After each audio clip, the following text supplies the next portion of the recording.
아름다운 찬양으로 우리의 심령 가운데 이미 하늘의 안식과 평안을 허락하신 하나님께 감사드리고 우리 특창자들에게 감사를 드립니다. 그 지난 시간에 이어서 이 마지막 시대에 남은 백성들이 늦은 비 성령을 받아야 하는데, 이 늦은 비 성령을 받는 데는 조건이 있다 그랬어요. 오늘은 두 번째 조건에 대해서 살펴보도록 하겠습니다. 먼저 하나님의 그 선지자에 있는 말씀을 보게 되면 풍족한 비, 늦은 비 성령을 이야기하고 있어요. 이 풍족한 비에 대한 약속은 무엇을 조건으로 주어졌다고요? 순종을 조건으로 주어졌다. 지난 시간에 살펴본 것은 빛의 사람들에게 늦은 비 성령은 주어진다. 세상을 그 영광으로 환하게 비출 성령의 대대적인 강림은 늦은 비 성령이에요. 빛을 받은 사람들이 있기까지는 이르지 아니할 것이다. 그래서 여러분들이 늦은 비 성령을 경험하기 위해서는 빛을 받은 사람들이어야 돼요. 다니엘서, 요한계시록을 통하여 이 마지막 시대에 주어진 여러분들이 때를 따라 나누어 주어야 할 그 양식, 이 현대적 기별을 충분히 깨닫고 그 말씀 속에서 생애하는 사람들에게 늦은 비 성령이 부어질 것이다 라고 하는 사실이죠. 오늘은 두 번째 조건, 승리의 사람들에게 늦은 비가 임할 것이다 그러는데, 다음의 말씀을 좀 참고하도록 하겠습니다. 셋째 천사의 기별은 지금 큰 외침과 합세하고 있는 중이다. 그러므로 당신은 현재의 의무를 등한시하면서 당신 편에서는 아무 노력도 하지 않으면서 미래의 어느 때 큰 축복을 받아서 놀라운 부흥이 일어나리라는 생각을 품지 않도록 하라. 오늘 당신은 당신의 그릇을 정결케 함으로써 늦은 비 성령의 소낙비를 받을 준비를 갖추어야 할 것이다. 늦은 비 성령 받고 뭘 해보겠다 이러한 태도를 취하는 사람은 결코 늦은 비의 도구로 쓰임받지 못한다. 그것은 모든 불결함으로부터 정결케 된 영혼에게만 늦은 비가 임하고 하나님의 축복이 충만하게 되기 때문이다. 우리가 주의 앞으로부터 나오는 유쾌하게 되는 때를 위하여 적합하게 되도록, 즉 성령의 침례를 위해 적합하게 되도록 그리스도께 우리 영혼을 굴복시키는 것이 우리의 할 일이다. 다시 말해서 주님 믿음으로 말미암아 주님께 완전히 굴복하는 사람들에게 늦은 비가 주어지는 것이지, 여전히 자아가 살아있는 그러한 사람들에게 늦은 비 성령 부어주시지 아니한다라고 하는 말씀입니다. 모든 점에 도달하고 모든 시험을 견디고 그 대가가 어떠할지라도 승리한 자들은 참된 증인의 권고에 주의를 기울이고 늦은 비를 받아 변화 승천하기에 적합하게 될 것이다. 어떠한 사람들? 승리한 사람들에게 늦은 비가 부어짐으로 이 마지막 사업 마치는 일에 쓰임받는 거룩한 도구가 될 것이고 그들의 변화, 승천하게 될 것이다. 오늘날 우리에게 늦은 비가 내리지 않고 있는 것은 우리들 중 극히 소수의 사람들만이 생활의 승리를 경험하고 있으며 참된 경건의 부흥이 너무도 결핍되어 있기 때문이다. 이미 늦은 비 성령이 여러분들에게 임하여 큰 외침으로 말미암아 땅끝까지 복음 증거하는 사업이 맞춰져야 하는데 경건의 부족으로 말미암아 준비되지 아니한 우리로 말미암아 늦은 비가 임하지 않고 있는 것이다 라고 하는 사실이죠. 요즘 우리가 과정 공부를 하고 있는데 지금 7교회에 보내는 편지, 이번 안식일날 공부하는 내용이 이제 7교회에 보내는 기별이잖아요. 이 7교회에 보내는 기별 맨 마지막 부분에는 뭐라고 묘사가 되어 있냐면, 이기는 그에게는 내가 하나님의 낙원에 있는 생명나무의 과실을 주어 먹게 하리라. 이게 이제 에베소 교회에 보내는 기별이에요. 서머나 교회에 보내는 기별, 이기는 자는 둘째 사망의 해를 받지 아니하리라. 버가모 교회, 이기는 그에게는 두아디라, 이기는 자의 끝까지 내일을 지키는 그에게 만국을 다스리는 권세를 주시리니. 7교회에 보내는 기별마다 마지막 부분에는 이기는 자에게, 이기는 자에게, 이기는 자에게 그 천국이 주어질 것이라고 이야기하고 있는 것이거든요. 이기는 자, 승리하는 자들이 결국 늦은 비 성령을 경험하게 될 것이고 하늘을 기업으로 얻을 것이다 라고 하는 사실이죠. 이겨야 되는 거예요.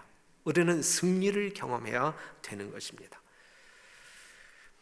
폭풍이 불어올 때에 세천사의 기별을 믿는다고 공언하나 진리에 순종함으로 성화되지 않은 자들은 그들의 위치를 버리고 원수의 대열에 가담할 것이다 그랬어요. 우리 모두는 세천사의 기별을 믿는 사람들이잖아요. 진리를 믿는다고 공언하는 사람들이잖아요. 하지만 진리에 순종함으로 성화되지 아니한 사람들은 결국은 이 자리를 박차고 나아가 원수의 자리에 서게 될 것이다. 이러한 불행한 일이 여러분들이 경험해선 안 될 내용이다라고 하는 사실이죠. 맞습니까? 네. 그래서 다 같이 한번 읽어봐요. 시작. 너희는 여호와의 선하심을 맛보아 알지어다. 그에게 피하는 자는 복이 있도다 그랬어요. 여호와의 선하심을 맛보아 아는 자, 경험적으로 아는 자, 승리한 자들이 되어 하늘을 기업으로 얻는 여러분과 제가 되기를 간절히 바랍니다. 그래서 몇 가지 성경에 나와 있는 사건을 여러분들에게 지금 예증으로 소개하려고 하는데, 하나님을 믿는 자는 하나님께 순종합니까? 불순종합니까? 순종합니다. 우리가 누가복음 17장 11절에서 19절에 있는 말씀을 보게 되면 10명의 문둥병자 나오잖아요. 고쳐달라고 예수님께 목소리를 높여 애원하잖아요. 그때에 예수님께서 뭐라고 이야기해요? 제사장에게 가서 너희 몸을 보이라 그랬어요. 그때에 이 10명의 문둥병자, 고침받기를 원하는 이 10명의 문둥병자들이 제사장을 향하여 달려갑니까? 달려가지 않습니까? 달려가죠. 그들이 달려갔단 이야기는 예수님의 말씀이 무엇을 의미하는지를 알았고 그 말씀을 믿었단 이야기인가요? 예수님께서 하신 말씀에 대한 믿음이 없다고 하면 그들이 순종하여 달려갔을까요? 달려가지 않았을까요? 달려가지 않았을 거예요. 그들이 제사장을 향하여 달려갔단 이야기는 예수님께서 하신 말씀을 뭐 했단 이야기예요? 믿었단 이야기. 믿었단 이야기. 믿는 자는 반드시 뭐가 동행해요? 행동이 동행. 행동, 순종이 있다. 그래서 지난번 사경회 때 임봉영 목사님이 뭘 강조했어요? 믿음과 행함은 같은 거다라고 이야기해요. 뗄래야 뗄 수 없는 것이라 이야기했어요. 이걸 분리해서 생각하는 것은 크게 잘못된 신앙을 하는 것이다라고 이야기했어요. 여기에 있는 말씀을 보게 되면 10명의 문둥병자들이 예수님의 말씀 듣고 즉각적으로 달려갔어요. 달려갔다는 이야기는 예수님의 말씀을 전폭적으로 믿었다는 이야기고, 믿었기 때문에 뭐 했어요? 순종했단 말이죠. 여러분들이 믿는다고 이 자리에 있는 사람들이잖아요. 예수님을 믿음으로 구원받았다라고 말하는 사람들이잖아요. 그렇기 때문에 여러분들은 하나님의 모든 말씀 하나도 빠뜨리지 않아요. 모든 말씀에 뭐 하는 사람들? 순종하는 사람들일 때 여러분들이 믿는다고 그 공언하는 바가 증명이 되는 것이고 참것이 되는 것입니다. 그런데 그들이 예수님의 말씀 따라 달려갔을 때 뭘 확인해요? 고침받은 사실을 확인하잖아요. 자, 이러한 하나님의 은혜와 능력을 경험한 사람들의 정상적인 반응이 무엇이어야 되냐면, 예수님에게 돌아오지 아니한 9명의 반응이 정상적인 반응일까요? 아니면 예수님께 돌아온 그 사람의 반응이 정상적인 반응일까요? 그것을 우리는 뭐라고 이야기하냐면 예배라고 이야기해요. 고침받은 그 사람이, 하나님의 은혜로 말미암아 고침받은 그 사람이 예수님께 달려와 그 발 앞에 무릎 꿇고 그 하나님을 찬양하잖아요. 이게 경배란 말이죠. 이게 믿는 자의, 구원받은 자의 올바른 모습이다 라고 하는 사실. 그렇다고 하면 우리가 이 안식일 주의 성전에 나왔는데 우리는 어떠한 심령을 가지고 이 자리에 나와야 할까? 우리가 한 주일을 살아나가는 동안에 세상 끝날까지 함께 하시겠다고 한 그 예수님이 우리와 함께 계셨나요? 여러분들이 한 주일 엿새 동안 살아가는 동안에 그 예수님과 동행했음을 피부적으로 경험하셨나요? 그렇다고 하면 오늘 이 안식일 주의 성전을 나올 때에 여러분들 어떠한 심령으로 나오는 게 정상이냐? 고침받은 그 한 명의 문둥병자가 기쁨 충만하여 감사 충만하여 하나님을 경배하기 위하여 달려오는 그 모습이어야 한다라고 하는 사실이죠. 그러한 모습으로 이 자리에 앉아있는 여러분들이시기를 간절히 바랍니다. 우리가 민수기 21장 4절에서 9절에 있는 말씀을 보게 되면 4절, 백성이 호르산에서 진행하여 홍해길로 쫓아 에돔 땅을 둘러 행하려 하였다가 무엇으로 인하여? 길로 인하여 백성의 마음이 상하니라 그랬어요.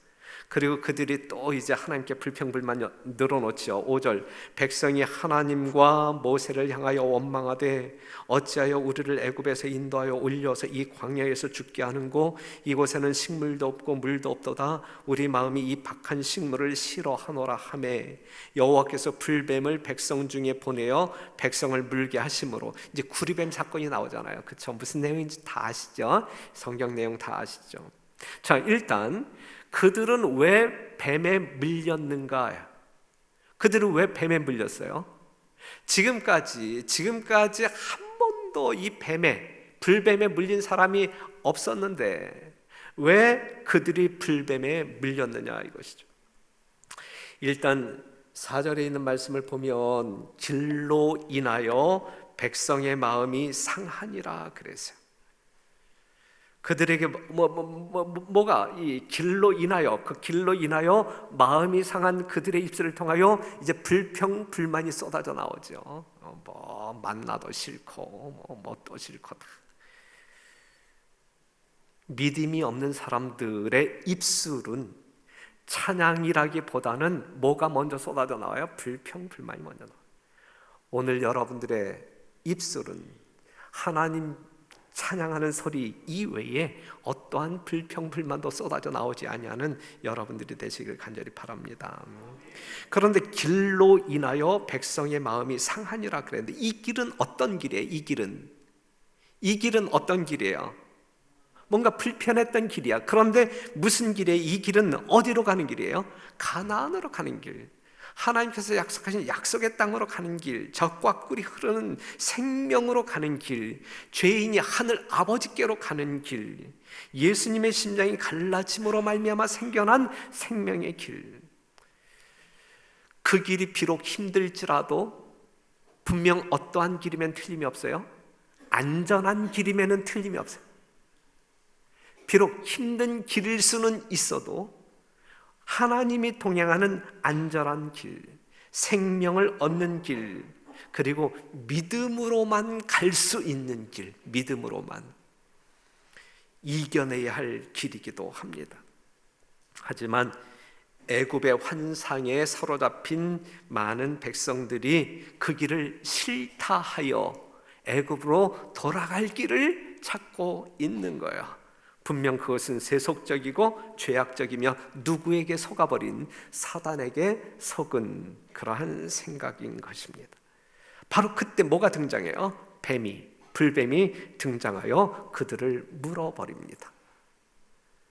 우리가 하늘 천성을 향하여 나아가는 이 신앙적인 어떤 그 여행길에 뭔가 피곤하고 그다음에 고통스러운 어떠한 일을 직면하게 될 때에 이 이스라엘 백성들처럼 하나님께 원망을 늘어놓을 때 바로 불뱀이라고 하는 사단이 여러분들을 꽉 물어버릴 것이다 라고 하는 사실이죠. 끝까지 믿음으로 우리 하나님을 바라볼 때 우리는 불뱀으로부터 사단으로부터 우리가 안전한 위치에 놓이게 되지만 그렇지 아니할 때 우리는 뱀에 물려 죽을 수밖에 없는 거예요. 물린 그들은 고통 중에 죽어갑니다. 그 뱀들은 광야에 있었어요? 아니면 지금 하나님께서 그 뱀들을 이렇게 풀어놓으셨어요? 여러분들이 아시는 대로 신명기 8장 15절에 있는 말씀을 보게 되면 너를 인도하여 그 광대하고 위험한 광야 곧 불뱀과 전갈이 있고 물이 없는 건조한 땅을 지나게 하셨으며, 원래 그 광야는 뭐가 많은, 불뱀과 전갈이 많은 광야였었거든요. 그런데 이스라엘 백성들이 수년 동안 그 광야를 이리 돌고 저리 돌아도 불뱀에 물려 죽은 사람 아무도 없었고 전갈에 물려 죽은 사람 아무도 없었거든요. 그것은 하나님께서 그 백성들을 철저히 뭐 하셨다는 이야기예요? 보호하셨다는 이야기거든요. 그럼에도 불구하고 그 길 때문에 이 하나님의 보호하심이 있었음에도 불구하고 조금 불편하여 하나님 앞에 원망을 늘어놓는단 말이죠. 하나님을 불신하고 불평할 때 사람들은 뭐에 물린다고요? 뱀에 물려 죽습니다. 여러분들이 지금 영적인 하늘로 향한 어떤 그 여행길에 있는 성도들임에 틀림이 없는데, 그러한 길에 우리도 이 이스라엘 백성들처럼 어떤 그 삶을 표현하게 될 때에 우리는 사단이라고 하는 뱀에 물려 죽을 수밖에 없습니다. 그런데 이제 이 죽어가는 그 영혼들을 이제 살려달라고 하니까 살리기 위하여 뭘 달아요? 장대에 놋뱀을 달아요. 그리고 그것을 보면 살리라라고 이야기해요. 누구의 이야기예요? 그것을 보면 살리라. 누구의 이야기예요? 하나님의 말씀이에요. 하나님의 말씀. 그 다음에 우리가 9절에 있는 말씀을 보게 되면 놋뱀을 쳐다본 즉 뭐 하더라 그랬어요? 살더라 그래. 쳐다본 즉 살더라. 쳐다보지 아니한 사람은 다 죽었어요. 쳐다본 사람은 다 살았어요. 그렇죠. 그러니까 하나님의 약속을 믿고 쳐다본 사람, 하나님의 약속을 믿고 순종한 사람들은 살았다 이거예요. 쳐다보지 아니한 사람은 하나님의 약속을 믿지 아니한 사람, 그렇죠. 그러한 사람들은 다 죽었단 말이죠. 믿음이 없었기 때문에 쳐다보지 않았단 말이죠. 고로 이 말씀, 이 사건을 통하여 본다 할지라도 믿는 자는 반드시 뭐한다? 순종한다. 순종하는 자는 반드시 뭐한다? 산다. 순종하는 자는. 네. 이러한 이 성서적인 논리를 우리는 분명하게 알아야 할 것입니다. 믿음 하나님의 은혜 이야기하면서 이 순종을 거부하는, 진짜 그냥 사랑 이야기하면서 하나님의 말씀에 순종하는 것을 나태하게 생각하는 그러한 성도가 있다고 하면, 그러한 성도나 지금 우리가 못마땅하게 생각하는 이상구 박사나 다를 바가 뭐가 있느냐. 그렇죠? 네. 순종하는 자는 하나님의 능력으로 복을 받습니다. 생명을 얻게 되는 것이죠. 요한복음 3장 14절, 모세가 광야에서 뱀을 든 것 같이 인자도 들려야 하리니 이는 저를 믿는 자마다 영생을 얻게 하려 하심이니라 그랬어요. 십자가에 달려 돌아가신 예수님을 쳐다본 즉 뭐하더라? 살겠다. 네. 그렇기 때문에 그 예수님을 쳐다보는 자는 믿음으로 말미암아 순종하는 사람들. 그래서 히브리서 12장 2절, 믿음의 주요 또 온전케 하시는 이인 예수를 바라보자. 그 예수를 바라보고 뭐 하자는 이야기예요? 그 예수님이 가는 길 쫓아가자 이거. 어린 양이 어디로 인도하든지 따라가자 이거예요. 예수님을 바라보면서 예수님과 정반대의 길을 걸어갈 수 있나요? 예수님을 바라보는 자는 예수님이 있는 그 길을 향하여 나아가는 자들이죠. 그렇죠? 그 길이 비록 험난한 길일지라도 그 예수님 보고 따라가는 그러한 성도들이죠. 따라가야 된단 말이죠. 하나님의 말씀 순종해야 된다는 이야기예요. 순종 없는 믿음은 죽은 믿음이에요. 우리가 사무엘상 4장 1절에서 12절에 있는 말씀, 요 성경 본문 가지고 2015년도 제가 이 별내교에 와서 한번 설교한 기억이 나는데 여러분들은 얼만큼 기억나실지 모르겠습니다. 이스라엘 백성들과 블레셋 사람 사이에 뭐가 있어요? 전쟁이 있었어요. 그런데 2절에 있는 말씀을 보게 되면 이스라엘을 대하여 항우를 벌이니라. 그 둘이 싸우다가 이스라엘이 블레셋 사람 앞에서 패하여 그들에게 전쟁에서 죽임을 당한 군사가 4,000명 가량이라. 블레셋 사람들과 이스라엘 백성들 사이에 전쟁이 일어났다 이거예요. 그런데 싸움의 결과는 이스라엘 백성들이 패함으로 4,000명이 죽었다 이거죠. 그런데 이러한 결과 앞에서 이스라엘 백성들이 용납이 안 되는 거예요. 이해가 안 되는 거예요. 하나님께로부터 택함을 받은 선민 이스라엘 백성들이 하나님을 믿지 아니하는 이방인 블레셋, 그리하여 그들이 그 백성들을 볼 때에는 짐승보다 못하게 여긴 그들에게 패배했다라고 하는 사실은 도저히 이해가 안 되는, 여러분들은 이해가 되십니까? 안 됩니까? 안 되죠. 그러니까 이스라엘 백성들이 이제 진으로 돌아와서 이 장로들이 땅을 치면서 통곡하다가 물어요. 어떠한 질문을 하냐면, 야, 이번 전쟁에 우리가 나아갈 때에 하나님의 법궤 가지고 나갔냐 안 가지고 나갔냐? 그런데 가지고 나가세요? 안 가지고 나가세요? 안 가지고 나갔어요. 그 법궤는 지금 실로에 있는데 안 가지고. 야, 그래서 우리가 졌구나. 이스라엘 백성들은 법궤에 대한 뭐가 있었어요? 믿음이 있었어요? 없었어요? 믿음이 있었어요. 이론적인 믿음이 아니면 경험적인 믿음이에요? 경험적인 믿음이에요. 어떠한 경험이 있었어요? 그들에게 여리고 성을 무너뜨릴 때 여호와의 법궤를 앞세워 빙빙 돌았어요. 그렇죠? 그랬을 때에 사람 손끝 하나 닿지 아니함에도 불구하고 그 난공불락에 의해서 여리고성이 박살나거든요. 그때의 이스라엘 백성들은 앞에 가는 여호와의 법궤를 보면서, 야, 저게 뭔데? 저게 뭔데? 요단강이 범람할 때에 여호와의 법궤를 앞세워 나가는데 요단강물이 갈라져요? 야, 저게 뭔데? 저게 뭔데? 예, 경험이 있죠, 경험. 그 이후 이스라엘 백성들이 전쟁 나갈 때마다 뭘 앞세워 나가요? 법궤를 앞세워. 그때마다 그들이 백전백승합니까? 하잖아요. 이 법궤에 대한 믿음이 있었단 말이에요. 야, 이 법궤를 가지고 나가지 않아서 우리가 졌구나. 그럼 다시 법궤를 가지고 싸우러 가자. 법궤를 가지고 왔어요. 이 법궤가 이 싸움터에 딱 들어왔을 때에 그 법궤를 본 이스라엘 백성들의 반응은 어땠고 블레셋 사람들의 반응은 어땠어요? 이스라엘 백성들의 반응은 함성을 질러대면서 이젠 우리가 이겼다. 반면에 블레셋 사람들은 그 법궤를 보면서 어떠한 반응을 보였어요? 야, 이제 우린 죽었다. 저 법궤 때문에 우린 죽었다. 그런데 여러분, 싸움의 결과는 어떻게 끝나요? 에? 싸움의 결과는 어떻게 끝나요? 10절 보게 되면 블레셋 사람이 쳤더니 이스라엘이 패하여 각기 장막으로 도망하였고 살육이 심히 커서 이스라엘 보병에 엎드러진 자가 3만이야. 맨 처음 법궤 없이 싸웠을 때에는 4,000명이 죽었는데 법궤를 가지고 왔음에도 불구하고 몇 명이 죽어요? 훨씬 더 많은 3만 명이 죽었단 말이에요. 3만 명.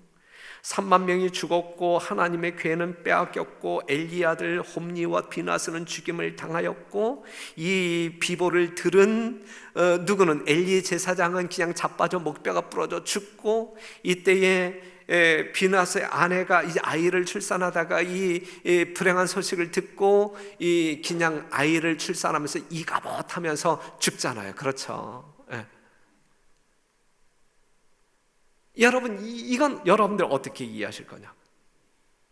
여호와의 법궤가 있음으로 말미암아 여러 가지 하나님의 기적을 경험했던 이스라엘 백성들, 여호와의 법궤가 앞서감으로 말미암아 모든 전쟁의 승리를 경험했던 이스라엘 백성들, 그래서 그거 믿고 그 여호와의 법궤를 앞세워 전쟁을 했는데 왜 이렇게 비참하게 깨졌느냐 이거죠. 그 이유가 뭐냐고요? 그 이유를 여러분들은 아시나요? 아셔야 돼. 왜냐하면 우리는 법궤를 가지고 있는 백성이라고 우리는 말하는 사람들이니까. 다른 천주교회나 일반 개신교회는 법궤가 없다라고 하지만 우리는 그 법궤가 있다라고 말하는 사람들이니까. 그런데 그러한 법궤가 있음에도 불구하고 어찌하여 이 세상 사람들이 여러분들을 두려워하지 않느냐 이거죠. 이유가 뭐예요? 법궤가 있음에도 불구하고 그들이 패배한 이유가 뭡니까? 선지자 왕에 있는 말씀을 보게 되면 다 같이 한번 읽어봐요. 시작. 이스라엘은 그들의 악한 행위에도 불구하고 법궤가 있기 때문에 블레셋 사람에 대한 승리가 보증되어 있다고 헛되이 생각하였었다. 그들의 삶 가운데 변화가 있어요, 없어요? 하나님의 말씀과 조화되는 삶이 있어요, 없어요? 하나님의 말씀에 순종하는 생애를 살아서 살지 않았어요. 하나님의 말씀은 말씀, 나의 삶은 삶. 여호와의 법궤가 있다 할지라도 여호와의 율법과 아무런 상관없이 산다라고 하게 될 때에 우리는 아무런 능력을 경험할 수 없는 거예요. 아시겠어요? 그렇기 때문에 요한계시록 12장 17절에 나와 있는 이 마지막 시대의 남은 백성은 하나님의 계명을 가지고 있는 백성이 아니라 하나님의 계명을 뭐 하는 자? 지키는 자. 하나님의 계명을 지키는 자가 남은 백성이지, 그냥 안식일 아무리 암송하고 시간 속에서 안식일을 철저히 지킨다 할지라도 그 안식일이 우리의 삶을, 우리의 품성을 그리스도께로 인도하지 못한다고 하면, 우리의 삶을 변화시키지 못한다고 하면 아무 소용없는 문자에 불과합니다. 성도 여러분, 그렇기 때문에 헛된 믿음으로 살지 말고 참된 믿음, 하나님의 말씀에 근거하여 순종의 삶을 생애하는 여러분과 제가 되기를 간절히 바랍니다. 그래서 14만 4천인, 승리자 14만 4천인은 요한계시록 14장 1절에서 5절에 있는 말씀을 보게 되면 어린 양의 이름과 아버지의 이름이 있는 사람들이고, 그 다음에 이 사람들은 4절 보게 되면 4절, 이 사람은 여자로 더불어 더럽히지 아니하고 정절이 있는 자라, 어린 양이 어디로 인도하든지 따라가는 자며 사람 가운데서 구속을 받아 처음 익은 열매로 하나님의 어린 양에게 속한 자들이니 그 입에 거짓말이 없고 흠이 없는 자들이러라 그랬어요. 이 사람들, 이 14만 4천인은 누구로 더불어 더럽히지 않아요? 여자로 더불어 더럽히지 아니하고 정절이 있는 자라. 여기서 말하고 있는 이 여자는 어떠한 여자? 예? 강남의 꽃뱀을 이야기해요? 어떠한, 누구를 이야기해요? 여기서 말하고 있는 여자, 예? 이 사람들은 여자로 더불어 더럽히지 아니하고 정절이 있는 자라 그랬는데, 바로 이 여자는 요한계시록 17장 1절에서 5절에 나와 있는 바로 그 여자, 많은 물 위에 앉은 그 음녀를 이야기하고 있어요. 로마 교황권을 이야기하고 있어요. 로마 교황이 만들어낸 거짓 교리로 말미암아 더러워지지 아니한 여러분들이 정절이 있는 자라 이거죠. 에? 순결한 진리를 믿음으로 지키는 자들이 바로 14만 4천인이 될 것이다 라고 하는 사실이죠. 요한계시록 15장 2절에서 4절에 있는 말씀을 보면, 또 내가 보니 불이 섞인 유리바다 같은 것이 있고 짐승과 그의 우상과 그의 이름의 수를 이기고 벗어난 자들이 유리바닷가에 서서 하나님의 검은 고를 가지고 하나님의 종 모세의 노래 어린 양의 노래를 불러 가로되 그랬어요. 짐승과 그의 우상과 그의 이름의 수를 뭐하고? 이기고. 승리한 사람들만이 느림비 성령을 경험한다. 하나님의 참된 진리로 인하여 승리한 사람들만이 세상과 결코 타협하지 아니하고 잘못된 교리에 넘어지지 아니하고 하나님의 거룩한 진리의 말씀에 굳게 선 사람들만이, 이기고 승리한 사람들만이 뭐예요? 늦은비 성령을 받는다.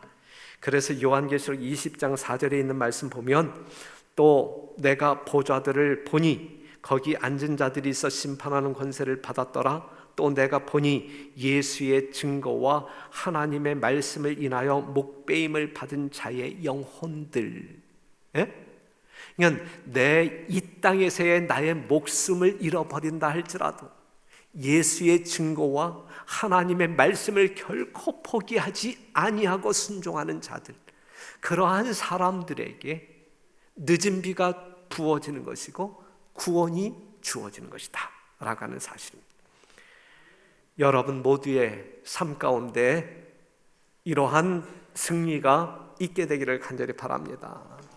어떠한 경우를 만난다 할지라도 하나님의 말씀을 양보함으로 말미암아 여러분들의 신앙을 더럽히지 아니하는 진정한 승리자들이 되기를 간절히 바랍니다.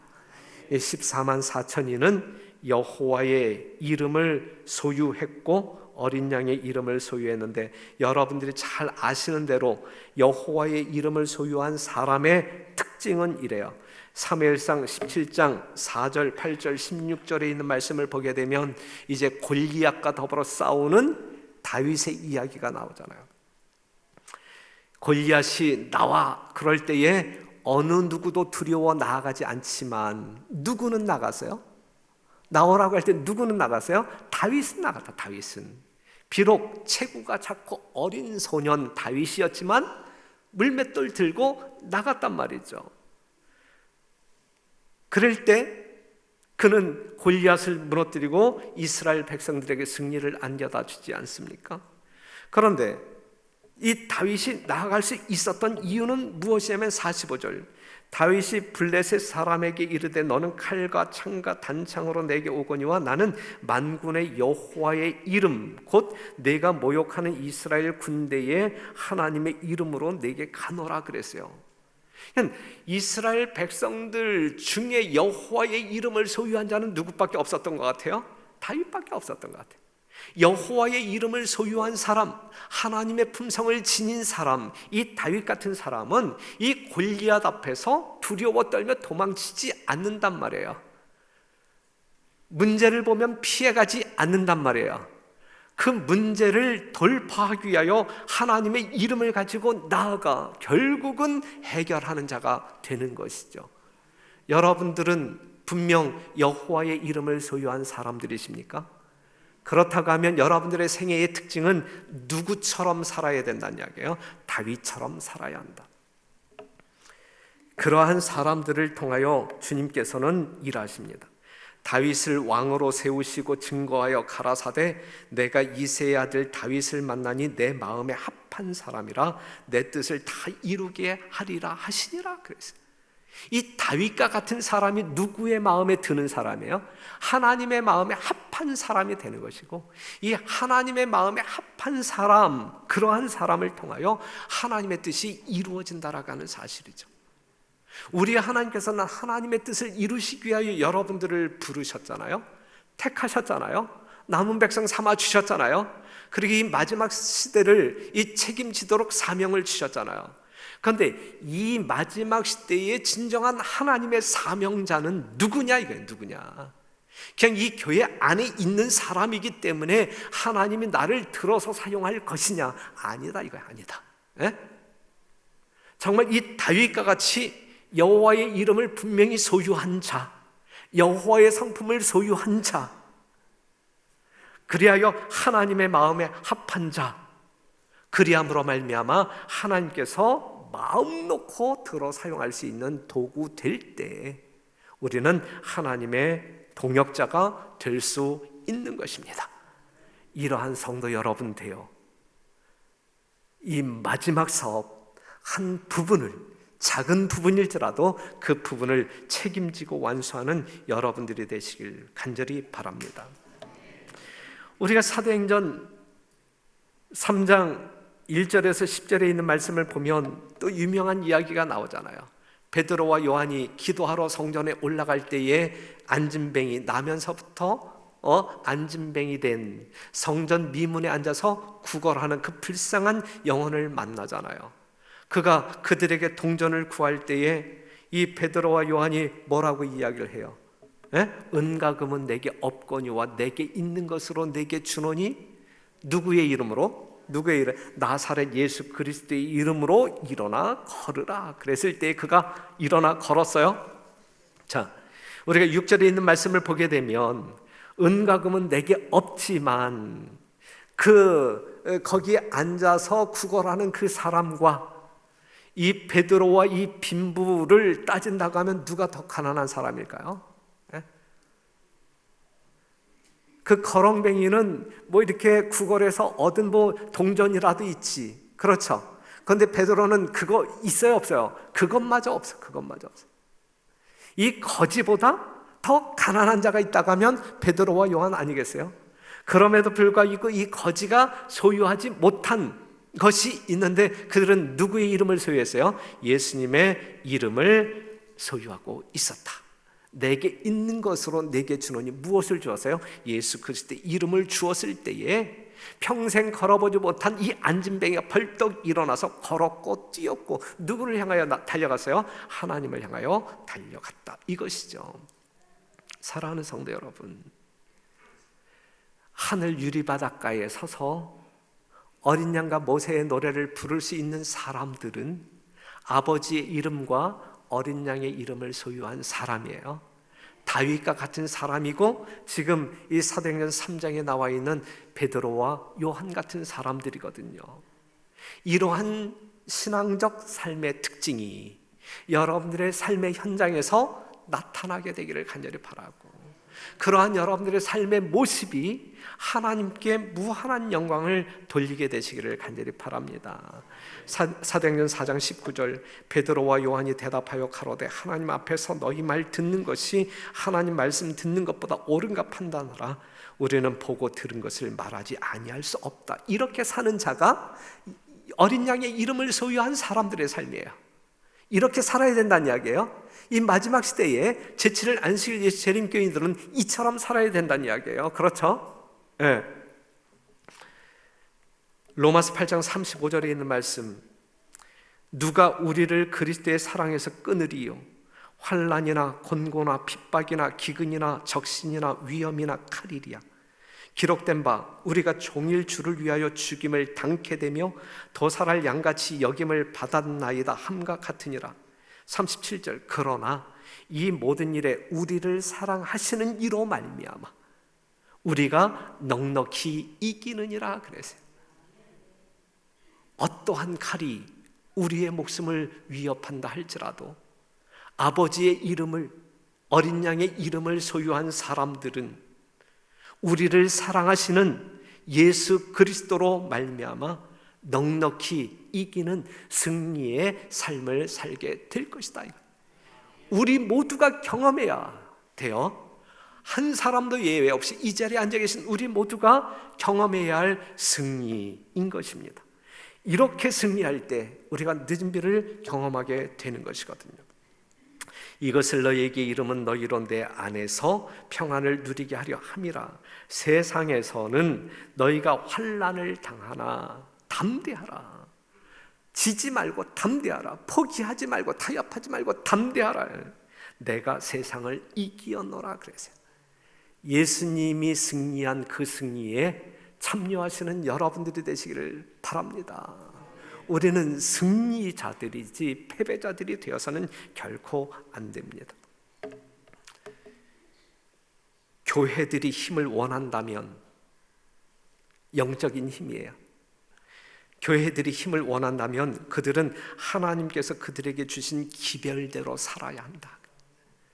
하나님의 말씀에 대한 순종이 없이 하나님의 말씀 따로 나의 삶 따로, 그럴 때 우리는 하나님의 능력을 경험할 수 없어요. 하나님의 교회에 하나님의 능력이 임할 수가 없는 거예요. 늦은 비 성령 부어주고 싶어도 부어줄 수 없는 거예요. 그렇기 때문에 성도 여러분, 우리가 하나님의 능력을 경험하고자 한다고 하면 하나님께서 우리에게 주신 무엇대로 살자? 기별대로 살자. 기별대로 살자.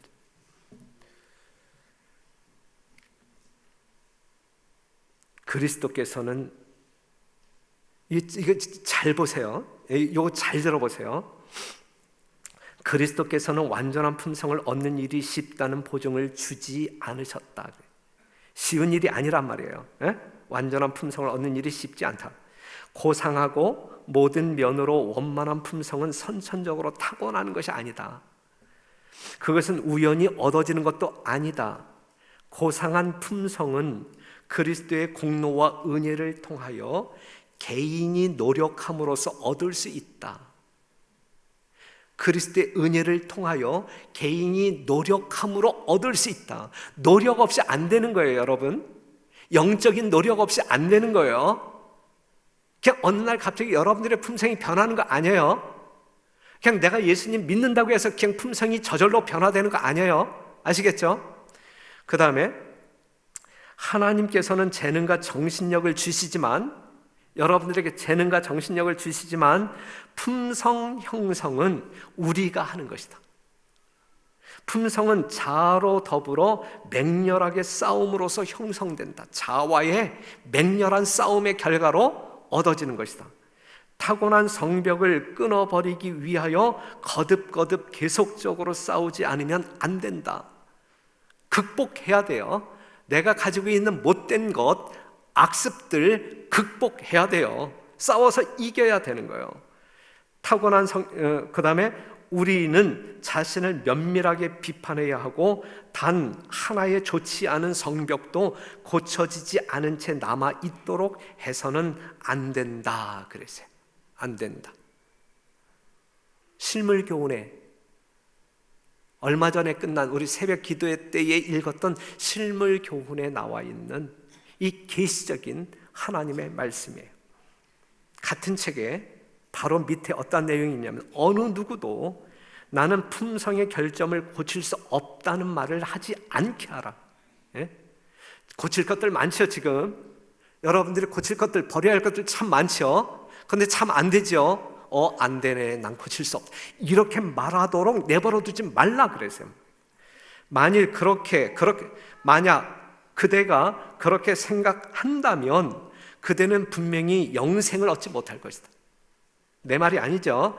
할 수 없다는 것은 그대의 의지에 달린 것이다. 그대가 하려고 하지 아니하면 할 수 없게 된다. 진짜 어려움은 성화되지 못한 타락한 마음에서 생기며 하나님의 지배에 복종하기를 즐겨하지 않는 데서 생긴다 그래서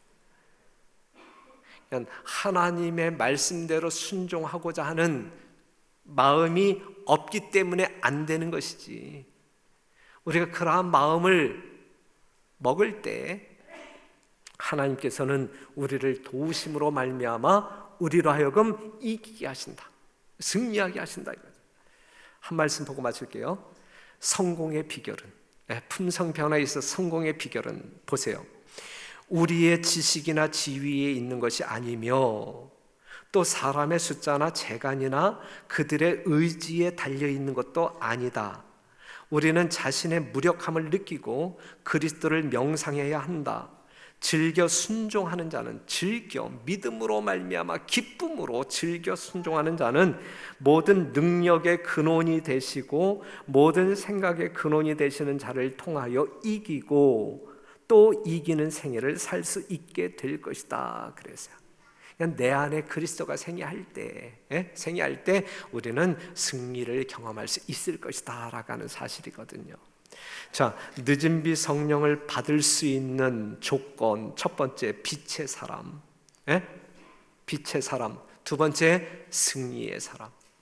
자아를 완전히 하나님의 말씀에 굴복시킴으로 말미암아 하나님의 거룩한 말씀에 전적으로 순종함으로 말미암아 하나님께서 부어주시는 은혜와 능력으로 사랑의 강건하심으로 말미암아 우리의 모든 것들을 극복하게 될 때에 하나님께서는 늦은 비 성령 부어주시고 여러분들을 거룩한 도구로 사용하시어 이 지상 사업을 마치게 될 것입니다. 늦은 비 성령을 경험하는 사람들만이 큰 외침에 참여하여 많은 영혼들을 빛 가운데로 인도할 수 있을 것입니다.